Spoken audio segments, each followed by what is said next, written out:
வணக்கம் நண்பர்களே, நான் தான் உங்கள் சங்கர் பேசுகிறேன். இந்த வீடியோவில் நம்ம எதை பற்றி பார்க்க போகிறோம் அப்படின்னா, வெள்ளரி வெள்ளரி விதையிடும் முறையை பற்றி தான் பார்க்க போகிறோம்.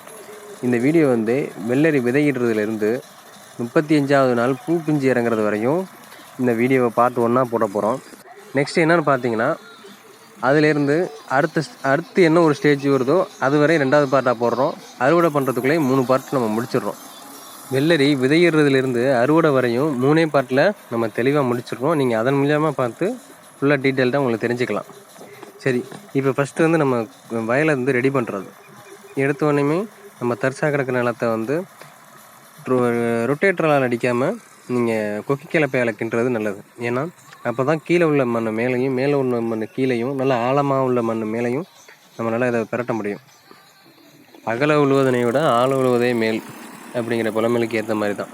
நல்லா எந்த அளவுக்கு உங்களால் ஆழமாக ஓட்ட முடியுமோ அந்த அளவுக்கு ஓட்டிடுங்க. இப்போ ஓட்டுற மாதிரி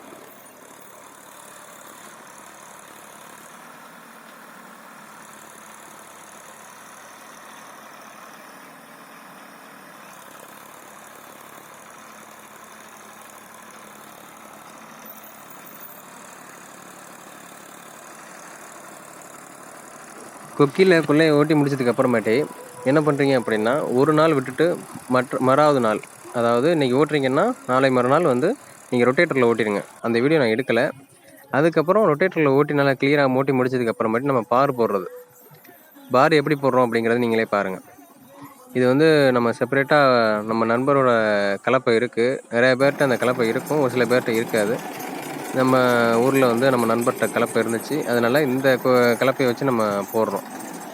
இதுதான் வந்து வெள்ளரிக்கு சரியான முறையில் வந்து ஒரு பார் போடுற மாதிரி அமையும். இப்போ பார்த்தீங்கன்னா எப்படின்னு பாருங்களேன். குழிக்கும் இன்னொரு குழிக்கும் வந்து இடையில வந்து எத்தனை அடி கேப் இருக்குது அப்படின்னு பார்த்தீங்கன்னா 3 அடியிலேருந்து 3.25 அடி கேப்.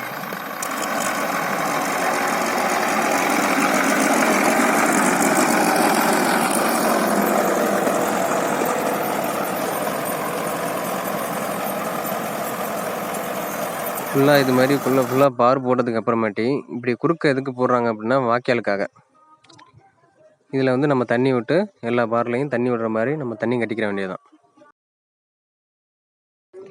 பார் போட்டு ஒரு நாள் நல்லா அந்த வாய்க்கால்லாம் சரி பார்த்ததுக்கு அப்புறமேட்டி நம்ம தண்ணி விட்டு கட்டுறோம். எப்படி தண்ணி விட்டு கட்டுறோம் பாருங்கள்.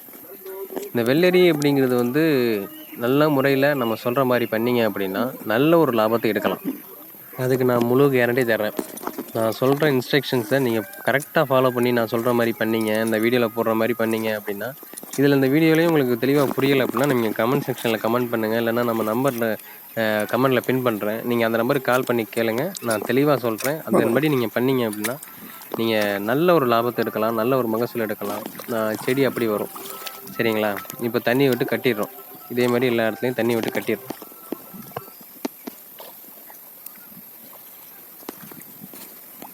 இப்போது நம்ம தண்ணி கட்டின தண்ணி எல்லாமே உறிஞ்சிருச்சு. காலையில் தண்ணி கட்டினோம், இப்போ சாயந்தரம் உறிஞ்சிருச்சு. இப்போ வந்து ஆளுங்களை வச்சு நம்ம விதை ஊன்றது தான். இப்போ ஆளுங்க ஊனிக்கிட்டு இருக்காங்க. நம்ம எப்படி ஊன்றது அப்படிங்கிறத கொஞ்சம் டீட்டெயில்டாக சொல்கிறேன் வாங்க. மொத்தம் வந்து நான் எவ்வளோக்கு பண்ணியிருக்கேன் அப்படின்னா 50 சென்ட்டுக்கு நான் வந்து இந்த வெள்ளரி விவசாயம் நான் பண்ணுறதுக்கு தயார் பண்ணிட்டேன். இப்போ எப்படி ஊன்றதுன்னு வாங்க பார்ப்போம். இப்போ வந்து விரை வந்து ஊன்றது எப்படின்னா, ஒரு ஜானுக்கு ஒன்று நம்ம ஊன்றோம். பொதுவாக பார்த்தீங்கன்னா 1.25 அடிக்கு ஒன்று ஊன்ற மாதிரி தான் கணக்கு. ஆனால் நம்ம ஒரு ஜானுக்கு ஒன்று ஊன்றது எதுக்கு அப்படின்னா, இடையில ஒரு கன்று வந்து பழுதாயிருச்சு அப்படிங்கும் பொழுது நீங்கள் அதை மேனேஜ் பண்ணிக்கிறோம். ஒரு கன்று இல்லை, 2 கன்று ஊன்றதுக்கு இடையில நம்ம ஒரு இது ஊன்றோம்னா ஏதாவது ஒன்று ஃபெயிலியராக போச்சுனாலும் இன்னொன்று நமக்கு அது ஈடாயிரும். அதனால தான் இப்போ எப்படி ஊன்றேன் அப்படிங்கிறத பாருங்கள். அவ்வளோதான். நீங்கள் அந்த இடையில கேப் இருந்துச்சுல்ல, அது மேலே ஊனிடக்கூடாது. தண்ணி கட்டினதுக்கும் வாய்க்கால் அந்த எட்ஜில் வந்து ஊனணும். ஒரு ஜானுக்கு 1 அப்படிங்கிற கணக்கு ஊன்றாங்க பாருங்கள். ரொம்ப அழுந்தவும் ஊனிடக்கூடாது, ஏன்னா கன்று ஒரு சில நேரம் முளைக்காமல் போயிடும். அவ்வளோதான். இது மாதிரி நீங்கள் ஊனணும். இப்போ நம்ம விதையெல்லாம் ஊனி முடிச்சாச்சு. அடுத்து வந்து என்னன்னு பார்த்தீங்கன்னா, நம்ம அந்த விதையை வந்து எறும்போ அல்லது பூச்சி எதுவும் அடிச்சிடாமல் இருக்கிறதுக்காக ஒரு மருந்து மேலே அடிக்கிறோம். அது என்ன மருந்து அப்படின்னு பார்த்தீங்கன்னா சைபர் 10 ஈசி. இந்த மருந்தை வந்து நம்ம அடிக்க போகிறோம். இது ஒரு டேங்க் எத்தனை மில்லி அப்படின்னு பார்த்தீங்கன்னா 50 ml, ஒரு டேங்க்கு 50 ml. இந்த டேங்க் பார்த்தீங்கன்னா 13 லிட்டர் டேங்க். சரிங்களா?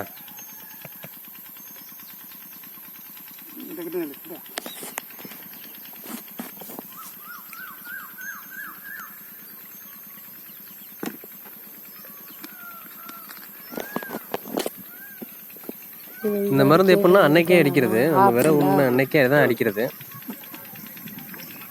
இப்போ பார்த்தீங்கன்னா நம்ம தண்ணியெல்லாம் ஊற்றி கலந்தாச்சு. கலந்ததுக்கப்புறம் இது கரெக்டாக எந்த இடத்துல அடிக்கிறோம் அப்படின்னா நம்ம வேற ஊன இடத்துல படுற மாதிரி அடிக்கணும். அப்போ தான் அந்த இடத்துக்கிட்ட வந்து எந்த ஒரு பூச்சி எறும்புகளும் வந்துடாது. அப்போ தான் வந்து நம்ம விரையை வந்து எதுவும் தின்றாது, அரிச்சிடாது, நோண்டி எடுத்துடாது. அதுக்காக தான் அந்த சைபர் அடிக்கிறோம். கரெக்டாக அதே இந்த ஊனி இருக்கிற இடத்துல கரெக்டாக பிடிச்சிருங்க.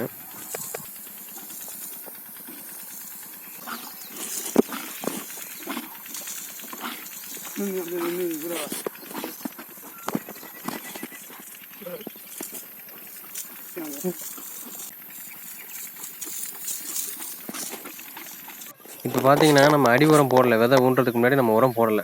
இப்போது விதை ஊனதுக்கப்புறம் 3ஆவது நாள் நம்ம உரம் போட போகிறோம். அது என்னென்ன உரம் அப்படின்னு பார்த்தீங்கன்னா டிஏபி. இது வந்து ஒரு மூட்டை நான் எடுத்து போடுறேன். இந்த டிஏபி வந்து 50 கிலோ மொத்தத்துக்கு, ஒரு மூட்டை வந்து 50 கிலோ.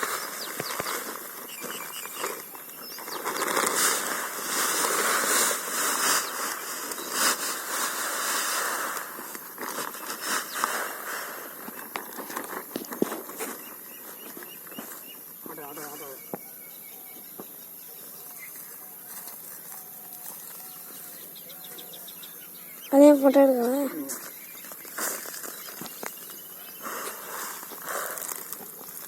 இந்த 50 கிலோ டிஏபியோட 4 பூர்ண மருந்து 2 கிலோ சேர்த்துக்கிறோம். இது 1 கிலோ பாக்கெட்டு, மொத்தம் 2 பாக்கெட் சேர்க்குறோம் 2 கிலோக்கு.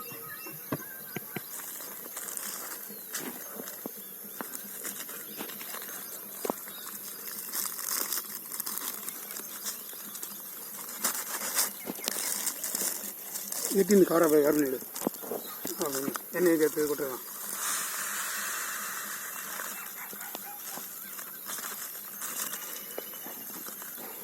யூரியா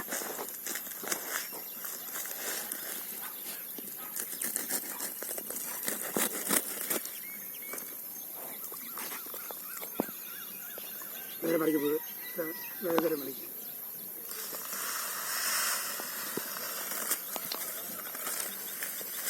அப்புறம் 2 உரத்தையும் ஒன்றா கலக்க வேண்டியதான்.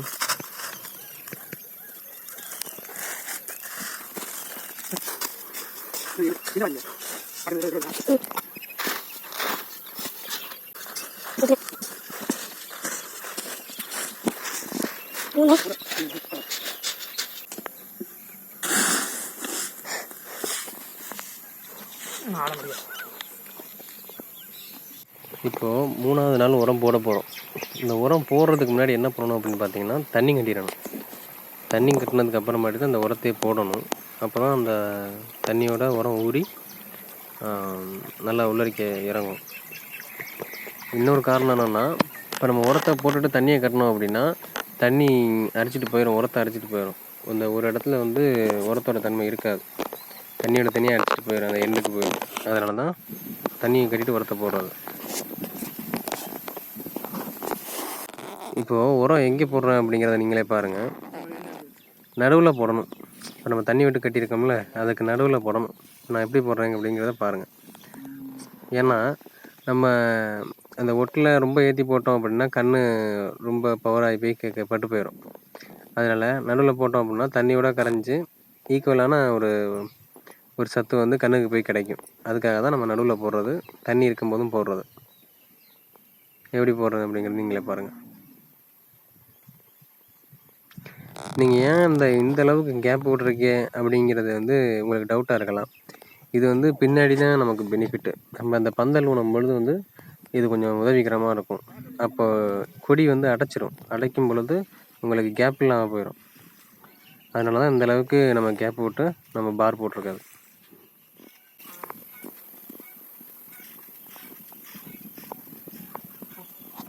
இப்போ நம்ம கண் ஊனி விதை ஊனி வந்து 12 நாள் ஆச்சு. 12ஆவது நாள் நமக்கு கண் எப்படி முளைச்சிருக்கு அப்படிங்கிறத நீங்களே பாருங்கள். நல்லா வரிசை வரிசையாக முளைச்சிருக்கு பாருங்கள். இது வந்து 12வது நாள் கன்று முளைச்சிருக்குது.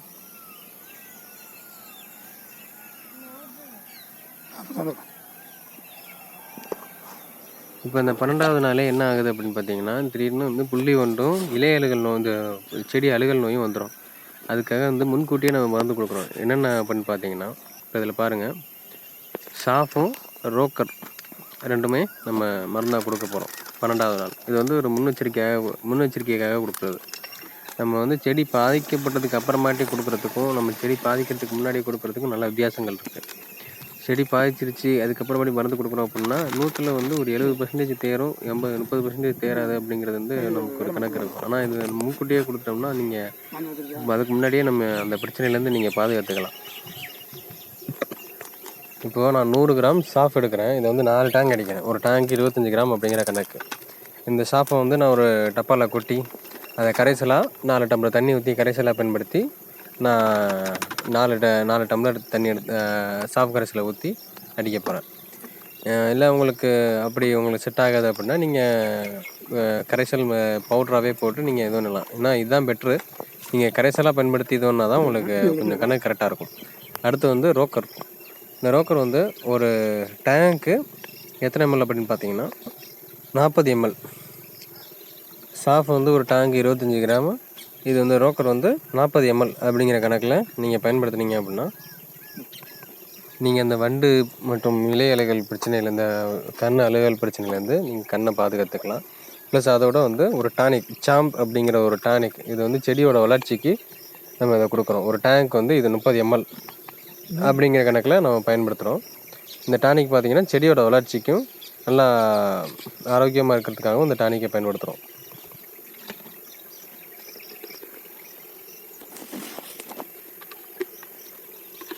அடுத்தது நம்ம கரைச்சி வச்சுருக்க சாஃப் கரைசலில் ஒரு டம்ளர் சாஃப் கரைசலை எடுத்து ஊற்றிக்கிறோம்.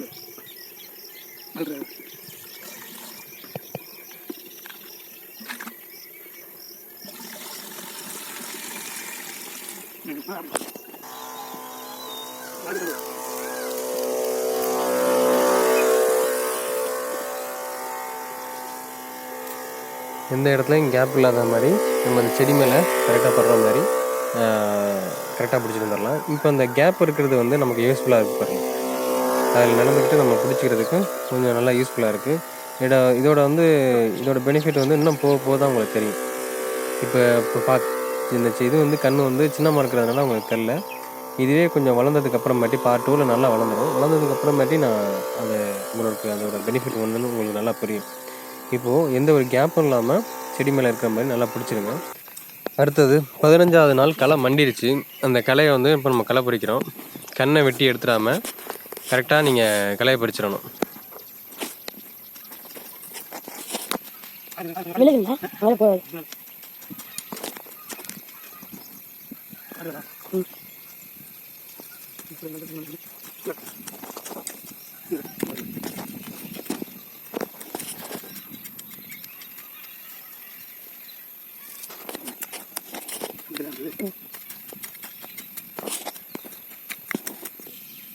இப்போ நம்ம களையெல்லாம் பறிச்சதுக்கு அப்புறமாட்டி கண் கொஞ்சம் பெருசாக வளர்ந்துருச்சு. அதுக்குள்ளேயும் புழு பிரச்சனை வந்துருச்சு பாருங்கள். அதுதான் இது வந்து எல்லா செடியிலையும் இப்போ பரவ ஆரம்பிச்சிருச்சு புழு. கண்டிப்பாக இந்த புழு வந்து கண்டிப்பாக எல்லா செடியிலையும் வரும், யாருக்காக இருந்தாலும் வரும். அதை நம்ம கட்டுப்படுத்தணும். அது எப்படி அப்படிங்கிறத நம்ம பார்ப்போம். இப்போது எப்படி புழு இருக்குது அப்படிங்கிறத பாருங்கள். இப்போ இந்த செடியில் காமிக்கிறேன் பாருங்கள் புழுவை.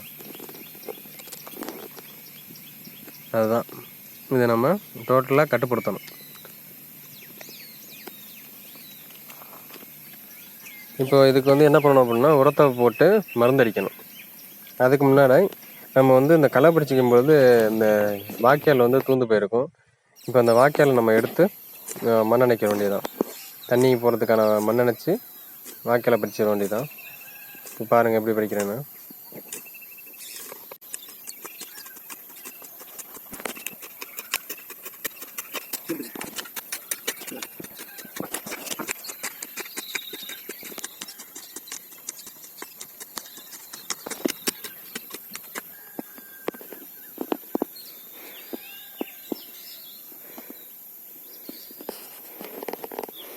இது தெளிவாக இருக்குதா? இப்போ அதே மாதிரி தான் தண்ணியை கட்டி உரத்தை போடுறோம். தண்ணி ஆல்ரெடி கட்டியாச்சு. இப்போ பயோடாம்பாஸ் 50 கிலோ வாங்கி இப்போ அதே மாதிரி உரத்தை போடுறோம். பாருங்க, முடிஞ்ச அளவுக்கு கீழே குமிஞ்சு தண்ணியிலே போடுங்க, செடி மேலே படாத அளவுக்கு போடுங்க.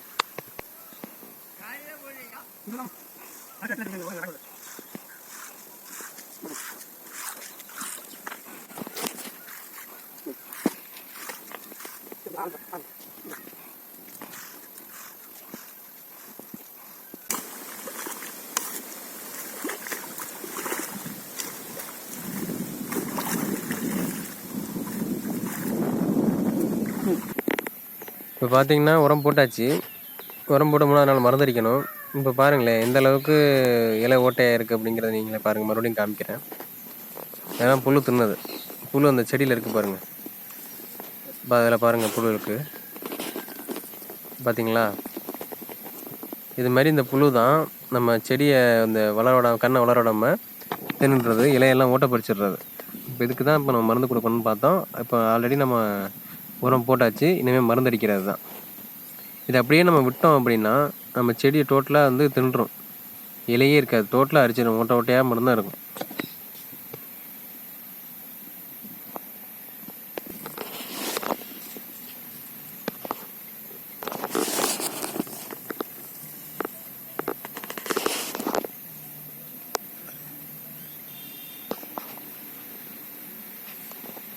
இங்கே இருக்கு.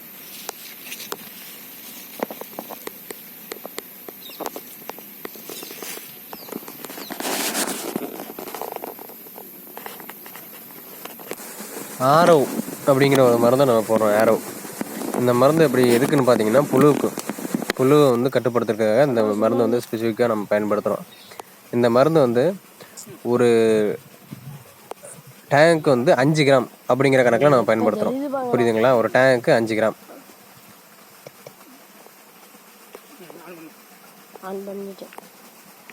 மொத்தம் 5 டேங்க் அடிக்க போகிறோம். 5 டேங்க்குமே வந்து இந்த ஒரு கப்பு இந்த ஒரு இதில் ஸ்பூனில் அள்ளுறது வந்து 5 கிராம். மொத்தம் 5 டேங்க் வந்து 25 கிராம். அதனால் 5 ஸ்பூன் வந்து மொத்தமாக கலந்து ஒரு வாளியில் போட்டுக்கிறோம்.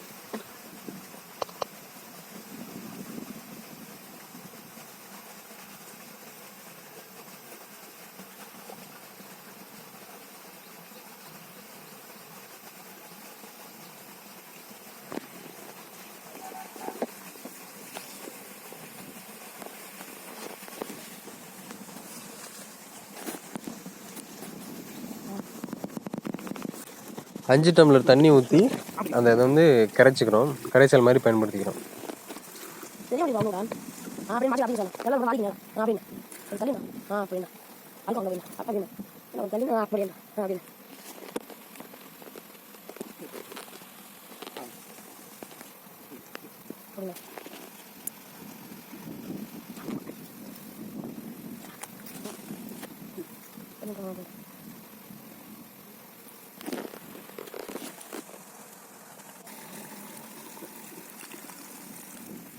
இப்போ டேங்கில் தண்ணி ஊற்றியாச்சு.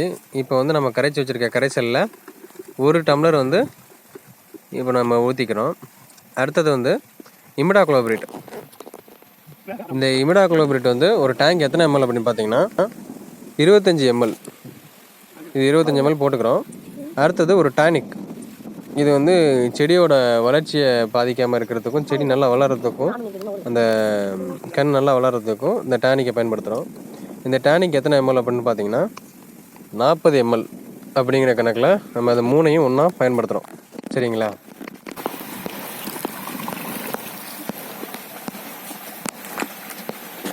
எல்லா மருந்தையும் ஒன்றா கலக்கிட்டு இப்போ கேப்பே இல்லாமல் எல்லா செடியிலையும் படுற மாதிரி கரெக்டாக அடிச்சிருங்க.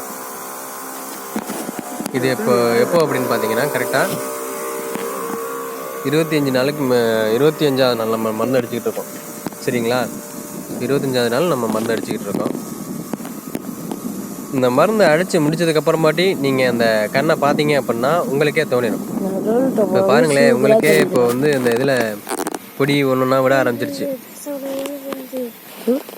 கரெக்டாக மட்டும் நீங்கள் மருந்து மட்டும் அடித்து நீங்கள் செடியை மட்டும் காப்பாற்றுனீங்க அப்படின்னா நல்ல ஒரு மகசூல் எடுக்கலாம், நல்ல ஒரு லாபம் எடுக்கலாம். இதுக்கு அப்புறமாயிட்டு தான் ஒரு முக்கியமான வீடியோ, நல்ல வீடியோவே இருக்குது. அது வந்து பார்ட் 2ல் நான் சொல்கிறேன். அதில் தான் நம்ம பந்தல் போட்டு கொடியை வந்து மேலே ஏற்றி விடுறது, வெள்ளரி கொடியை மேலே ஏற்றி விடுறது. அது வந்து ரொம்ப இன்ட்ரெஸ்டிங்காக இருக்கும். இப்போது 25ஆவது நாள் நம்ம மருந்து அடிச்சுட்டு இருக்கோம். கரெக்டாக 35ஆவது நாள், அதுக்கடையில் நம்ம ஒன்றுமே பண்ண தேவையில்ல. 35ஆவது நாள் பூ பிஞ்சு கண்டிப்பாக இறங்கிடும். பூ பிஞ்சு இறங்குனுச்சுன்னா நீங்கள் பார்த்தோன்னே உங்களுக்கு தெரிஞ்சிடும், அந்த அளவுக்கு சூப்பராக இருக்கும்.